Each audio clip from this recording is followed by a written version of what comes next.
we are gonna do our early NBA awards. You want to start, or you want me to go? Uh, yeah, you want to do like okay, so I say my MVP, then you say your MVP, then we go to the next and so on and I so on. got wait, but I don't know what order you got it in though. Oh, mine's is MVP, Rookie of the Year, Okay. Most All right. Improved. Whatever you go off, I'll go off. Yeah. All right, for my MVP, I got Luca.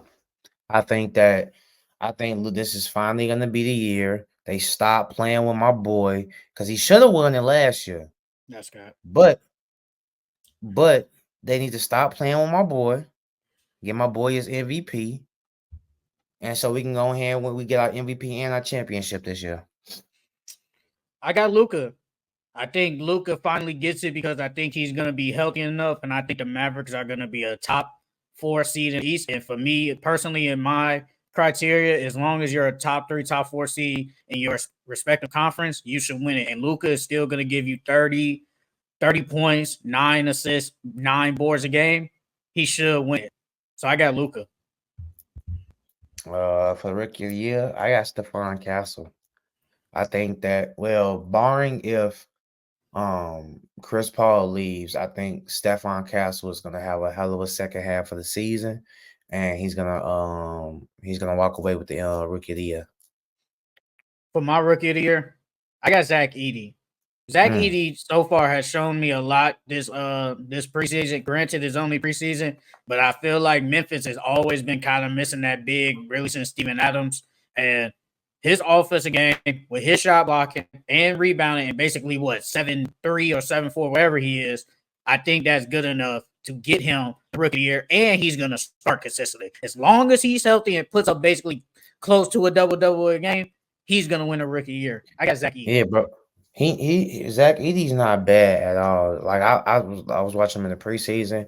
I knew his rebounding was gonna translate because he's 7'3", but that little hook shot that he got, man, hey, he didn't perfected that.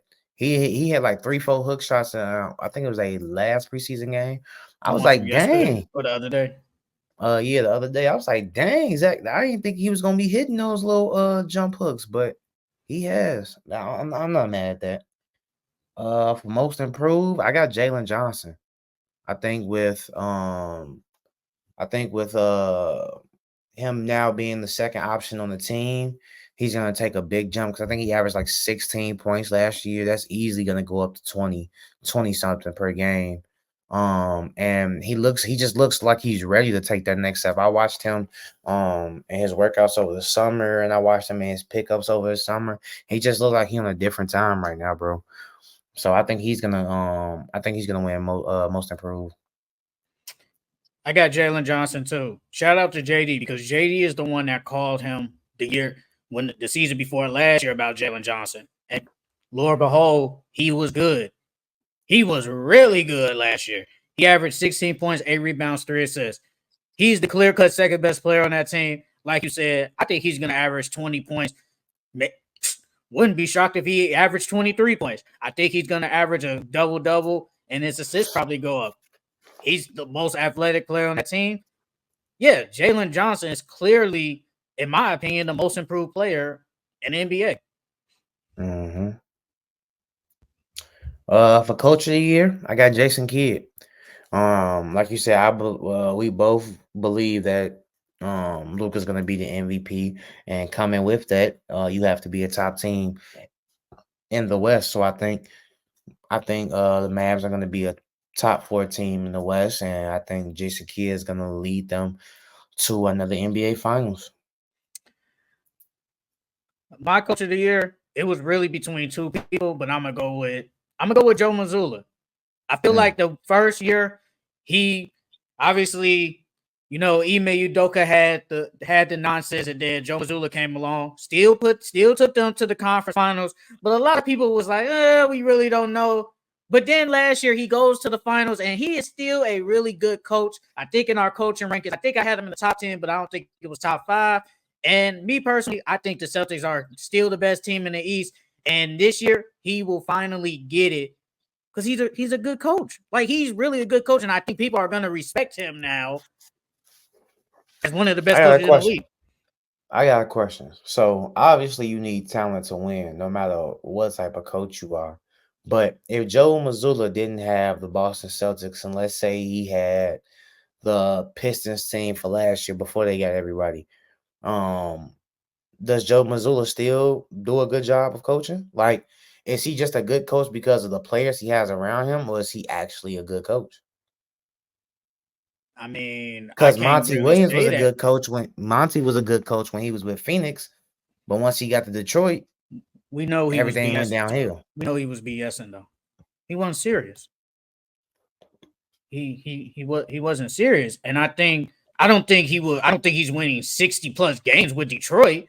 But let's say if Joe Mazzulla, I think with his coaching, I think he can potentially get the Pistons to probably maybe even 35 wins. Will he win? No, but I think he could get the Pistons more than 20 some wins. Well, whatever they had last year, 15 wins. Same with JB Bickerstaff. I think JB Bickerstaff is a good coach too. But I mean, what do you want me to say? I mean, I can't fault him. That's like the same with Jason Tatum. I can't fault Jason Tatum for having a stacked team and he can't win the MVP. I can't do that.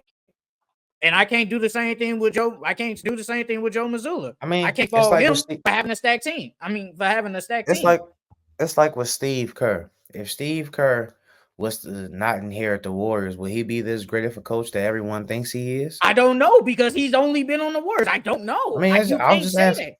I know. I I'm was just just saying. asking a I don't question. know. I don't know. Let's see. For defensive player of the year, I got Wemby. I think they low key snubbed my boy last year. He could have won it as a rookie. I think he's gonna put up the same numbers, if not a little bit better. And I think Wemby gonna take it home this year.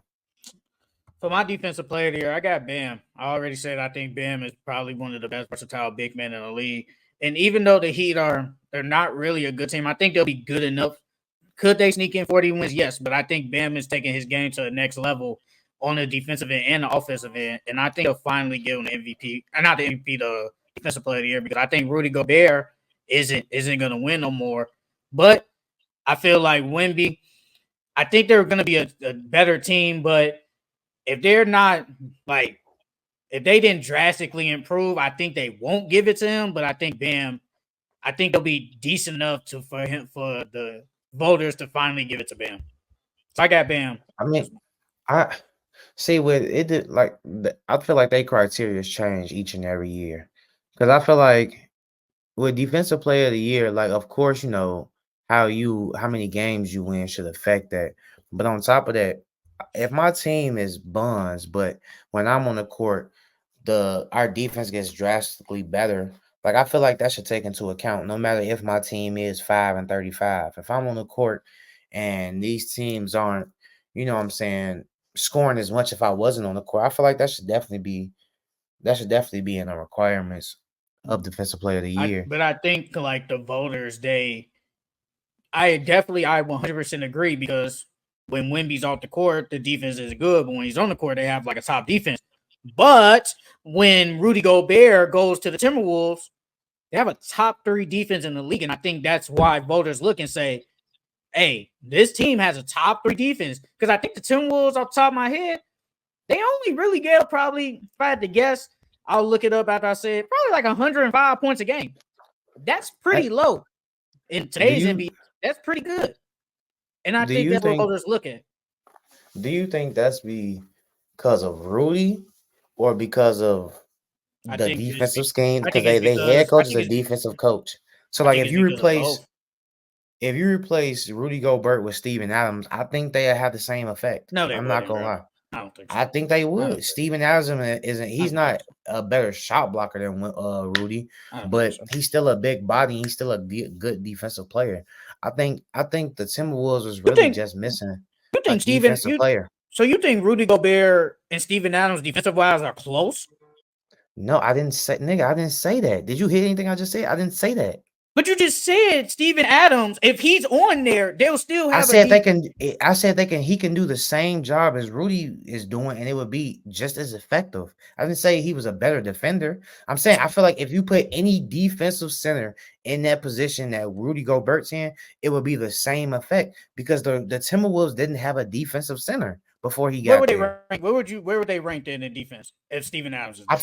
feel like they still would be a top 10, top 5 defense in the league But the voters without wise, that's Rudy. not good enough. The Timberwolves in points, they literally gave up 106 points per game. That's what they gave up. And Is then you gotta Steven remember, Adams really that big of a difference to have them at number 112, giving up 112 points? Is that good enough? You also gotta take into account that their coach is a defensive minded coach. So their schemes are so that's why I say if I feel like you could put any decent or good defensive big in that position and they will be just as effective, it's because of the scheme and the other players that they have around Rudy. When was Westbrook won the MVP in 2015 or 16? If I'm right. He won it in 2016, 2017.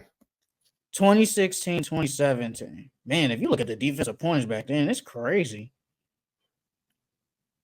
Yeah, they was barely scoring 100 back then. They were 16th. So it's like, I don't think Steven Adams is like gonna push you talking about the OKC? You talking about yes. OKC? Yes. What defenders did they have on besides what was that the year where Paul George was on that team? Or no? No, Westbrook game Paul George went on that team that year. Was it 2015, 2016? Or was it 2016, 2017? Yes, okay. Paul George wasn't on that team then. Let's see. They were 16th. Now, stuff is different. It's crazy because back then Utah only gave up 97 points per game. That's crazy. Bro, they didn't really have no defenders on this team, bro. They had Andre Roberson. Andre Roberson was a good defender. He was a good defender. Yeah, but he stayed hurt. That man was barely. That's why he ain't in the league now. No, they had a young Sabonis. He was weak. He was weak. Yeah, they got a rookie Sabonis. They had Victor Oladipo. Man, he was not good. They had a young Jeremy Grant. They had Taj Gibson, bro. They didn't really have no defenders. If you compare the defenders that the Timberwolves got to those defenders, bro, the Timberwolves defenders clears down, bro. It'd be different if they had if OKC had two other top 10 defenders or top 15 defenders along with Steven Adams. Then I could see you saying something, but that team was weak. I feel like you're just everybody else. Rudy Gobert is overrated. And I mean, hey, if you feel like that, you feel like that. I don't think he should have won 4 Defensive Players of the Year, but I think Rudy Gobert's a really good defender. I think he's a really good big. I wouldn't say he's a top 10 big, but he's a good big. He's a good big. You didn't even have him in the top 10. You said he didn't even sniff the top 10. That don't mean he's not a good big. Man, if you ain't in the top 10, it's just others better. It's just others better. For my 6 man, though, I got Dante DiVincenzo. When I watched Dante DiVincenzo go hoop this preseason, I was like, dang. I said, bro out here hooping like he got a mission to prove. Like, who made him mad? And seeing what he did to the Knicks, even though in that preseason game, him talking shit to Jalen Brunson dad and Tibbs and stuff. I think bro is gonna come out angry and on a different mission. I feel like he felt like he was sleight-of-handed or he was disrespected or something, bro. I think he's gonna come out. I think he's gonna come out going crazy this year.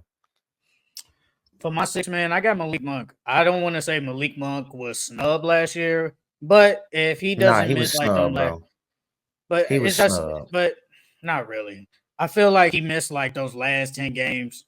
He wins. I think he does win it, but since he missed those last 10 games or like 11 games, whatever it was, that's why he didn't win it. But I think, come back. He has the bag, doesn't have to worry about nothing. I feel like he's gonna come play 30. He could play close 30 minutes, and I think he's gonna average the same 16 points. I forgot how many assists. He probably averaged like 3 assists, I think, and probably a couple of rebounds. I think he'll finally get it because, like you said, he got. In your opinion, you think he got snubbed. So I think Malik Monk. But Dante DiVincenzo is actually good. I actually wasn't thinking about him. I'm not gonna lie. I wasn't really thinking about Dante. Like only reason why I say he got snubbed, yeah, I think he got snubbed just because also because he missed those games. But I think Malik Monk had a better season than Nas Reed did. Like Malik Monk was out there hitting game winners, 30-point games. He was going crazy the entire season. And I feel like just because he missed those last couple of games, bro, if he still qualified for that 65, they should have gave it to him. Don't get me wrong, Nas Reed played good that season too, but I think Malik Monk just had a better season. Yeah, but I think Dante gonna get it this year, bro. I think Dante gonna get it. I know you can do it, but I'll say my clutch player of the year. I just picked Steph Curry. Nothing serious. Clutch player of the year. Yeah, I just went with Steph. My other coach though. What? I'm gonna go clutch player of the year. I'm gonna go De'Aaron Fox. Shea should probably be in there too. Yeah, Shea. The other coach I was really thinking about was Taylor Jenkins. If the Grizzlies are what a lot of people think, including you, are a top 4 seed, I think they might give it to him. Yeah, I think he could potentially get it. That's the only reason. The only reason why I didn't say him because in my head I'm like, can they really get a top 4 seed? I wasn't too confident that they can get a top 4 seed, but if they do get a top 4 seed, I think they will give it to him because he's a hell of a coach, bro. He is a hell of a coach. He had them boys hooping when Ja wasn't there, and then he developed Gigi Jackson and what's the name, Vince Williams Jr. Like, bro, they got some nice. I like the culture in Memphis. They got like really good culture in Memphis. All right. That is it for our early NBA award.